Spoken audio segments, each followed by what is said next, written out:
Hi guys, welcome back to another paycheck breakdown video. If you're new here, my name is Allison. I'm 28 years old and I post a lot of personal finance content, but also lifestyle content. And every 2 weeks I go through and budget my paycheck with you guys because I'm on a debt payoff journey while also trying to just live my normal life, save for a house, and also save for retirement. So I will preface this by saying I'm just a normal girl. I'm not a financial expert. I just enjoy talking about my finances and sharing my journey with you guys. But take everything that I share with a grain of salt because, again, I say this in a lot of my videos, but personal finances are just that. They are personal, and what works for somebody else may not work for you and your lifestyle and your situation. So with that being said, let's get into today's paycheck breakdown. This is for my paycheck that I got on November 1st. I get paid bi-weekly, so every other Friday, and the best part of this month is that I get 3 paychecks. That is good news. That means we are going to make some very big financial moves this month. So I will start off with the income section for my full-time job. If you don't know, I am a radiation therapist, so I work in healthcare. I work hourly, so my income does fluctuate, like just slightly, but not anything crazy, just based on, hours I work, if I get any overtime. But my income for this pay period was $2,308, and then I had $94.58 roll over from my last paycheck that I didn't use for any expenses. And then I also got $40.51 from Poshmark, which brings my total income that I can budget with for the next 2 weeks to $2,443.81. That's pretty good. I feel like that is a little bit higher actually than what I normally am able to budget with, so I was happy with that. So basically how I create my budget is anything that is very standard fixed expenses, I budget those first, and then I also go over any subscriptions that I might have coming up the next 2 weeks. Anything like that I budget for, and then at the end I can look and see how much that I will be able to put towards debt during this pay period. So that's kind of how I come up with the best budget for me, is taking a look at what do I have to pay for, and then what is left that I can use for whatever I want, and making payments towards my debt and like my financial goals. As always, some of the main things that I save for are my rent, and even though we have 3 paychecks this month, I set it up so that like my first 2 paychecks of the month are just like the normal ones. So I saved half of my rent, which is $450. Then into my high yield savings account, I did put $50, and this is for my emergency fund because I do want to contribute to that even just a little bit while I can, while I'm still paying off debt. I feel like it's important to have a good emergency fund, and mine is not even like where I would want it to be. It's not fully stocked emergency fund. So I am working on just kind of slowly building that up while I'm paying off my debt. Right now, I can really only put $50 in there, which is fine. I also like having that little buffer in case, while I'm paying off my debt, if something does come up, I can take out from there and not have to like keep depleting my emergency fund. If I were to just not contribute to it, I'd be continually taking from it, if that makes sense. The next thing is into our joint savings account. So me and my husband don't fully combine our finances as of right now. I do suspect, I don't really know actually. I keep saying I suspect we will, but I'm not sure we will. In some capacity, we will combine some of our finances. Potentially, we will keep some stuff separate. One of the things that we do have combined is a high yield savings account, and that we use for saving for a house or just any other life expense that might come up. We obviously want to use that for a house right now, and we hope to buy a house in March or April. I don't know if that's going to happen, but like that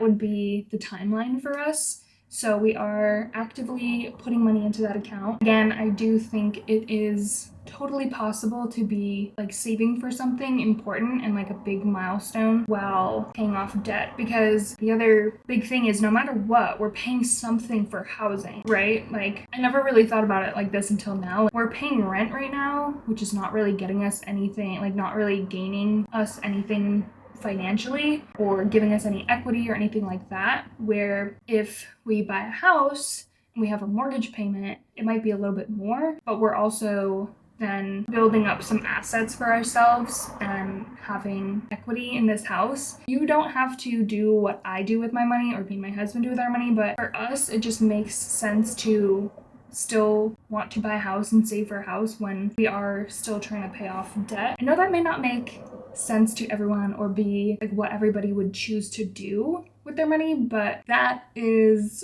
why we're saving for a house. But I put $100 into that account every single paycheck. Then the other combined account that we have is for groceries, and I put $125 into that account every single paycheck. We both contribute to this account. So right now it works where we have one savings account, one checking account that we share, and it really is working well for us. The best thing that we did was at least we're starting to slowly integrate what we share, just because we do still both have our own financial situation that we're in with loans and debt and bills and whatever. I do think, like, obviously when you have a house and kids, it would make sense to combine stuff because, like, it is our money essentially, but we'll get there when we get there. I think what we've done so far has been a nice little slow integration of our finances. During this pay period, I will also have to pay my car insurance, which is $172.08, which is a lot. I drive a lot for work, so I believe that is probably why my insurance is a little bit higher. For work, I put a lot of miles on my car. So next bill that I have to pay during this pay period is our internet bill, which is pretty cheap. Our internet is $50.90. Next, as I mentioned, I will look at any subscriptions that are coming out. During the next 2 weeks, I have 3 subscriptions. I have my Hulu subscription, which is $7.99, my Aura Ring subscription, that is $6.35, and then Netflix, which is $15.49. Then I also budget for my pets. I have 2 cats, and I get them food and cat litter. That's pretty much all they need. I don't have any like pet insurance for them or anything, so that is about $80. As I mentioned in a lot of my recent videos, I am currently studying to take my medical coding CPC certification exam, and I'm taking that at the end of the month on November 30th. When I signed up for the course, and the package that it came with gives you like access to certain things, practice tests, 2 attempts at the actual test. I signed up for a package and then did a payment plan. So every paycheck, I'm putting aside money to pay towards this payment plan. And from this paycheck, I put aside $255, which I'm actually ahead of schedule. And I could actually save less than this, but it's another thing that I want to pay off as quickly as I can, because it is technically like, it's interest free, but it is, I guess, a loan. So I do want to pay this off as quickly as I can. And also just like, it's like a pesky payment that I have to worry about. Even though this month, technically, like, I would only have to make a payment of $500. We get 3 paychecks, so I am gonna pay an extra $250 just to keep being ahead of schedule. And I also made a payment of $200 towards my car loan. So again, I split my car payment between my 2 paychecks every month, just because it will help save on interest in the long run. How much, I don't really know, but my car payment is about $332, but every month I at least round up to $400 so that I am paying extra. So I split it up between my 2 paychecks, $200 and $200. But again, because we are getting an extra paycheck this month, I do plan on making extra payment of $400 in my last paycheck, because again, I won't have rent to pay for, and I won't have a credit card payment. Last paycheck, I'll have all of that paid off, so I'm very excited for that as well. The other thing that I budget for is my nails. I do get my nails done, and again, you can have an opinion on that if you want. It is something that I do. I don't get a lot of other things done at all. Like, I don't spend a lot of money on beauty and myself. The one thing I do let myself get done is my nails. And I also get builder gel, which is a little bit more expensive, but it does last me 4 weeks. So I do budget $80 for my nails. So then, as I mentioned, after I go through all of those expenses, figure out what that total is, I can see what I would be able to put towards my debt. For this pay period, a good number for me to put towards my credit card debt was $400. Those are all the budgeted items. So then what I do from there is add all of that up, and that comes to $1,988. And then subtract that from the number I mentioned at the beginning that I used to budget with, which was $2,443. And that would leave me with $455 for the next 2 weeks to budget with. And out of that, I budget $160 for gas. And so really, for the next 2 weeks, I have $295. This is actually a little bit higher than what I normally leave myself with. It's also my birthday week, so I did want to leave myself with a little bit of money just in case I wanted to buy something for myself, because my whole thing on this journey is to have balance and not just cut things out totally, still allow myself to buy things that I want, but also be mindful and do like more like intuitive spending. In the past, maybe I would have been like, oh, I want all 5 of these things. But now I'm trying to teach myself a little bit more self-control and willpower and be like, okay, you can't have all 5 of these things, but you can have 1. So I'm trying to teach myself balance, but also giving myself the freedom and the trust to make some purchases that, you know, maybe aren't necessary but are also fun, because you do have to live life as well. I should be able to enjoy some of the money that I'm earning. And that's my spiel.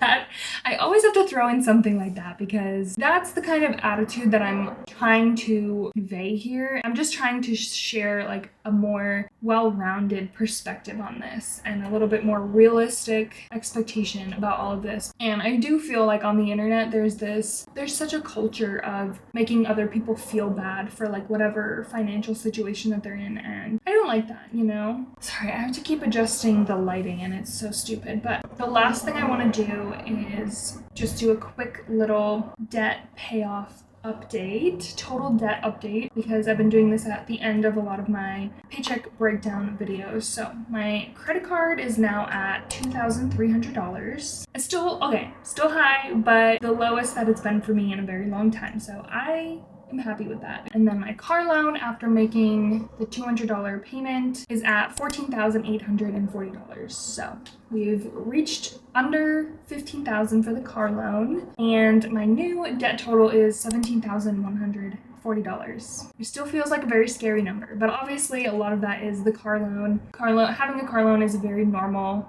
expense to have. That's where I'm at in my financial journey. That's how I budgeted my paycheck this pay period. I also don't know how much longer I'm gonna be doing these, only because like, let me know how you guys feel about these, because obviously they're very repetitive right now. I definitely want to continue doing them through the end of the year, because I feel like it's gonna change a little bit after next week. But the main reason I've been sharing these is to keep myself accountable with my debt payoff journey and to share with you guys like how I'm figuring out what to budget where. But let me know if you guys do like these or not, and if I should continue doing them through the new year. Obviously I like to make them, but I do feel like they're pretty repetitive, so I don't know. If you're getting sick of these videos, just let me know. I will continue them through the end of the year at least, but let me know what you guys think in the comments. But as usual, thank you guys so much for watching and hanging out with me while I go through my finances. I will see you guys very soon in my next video.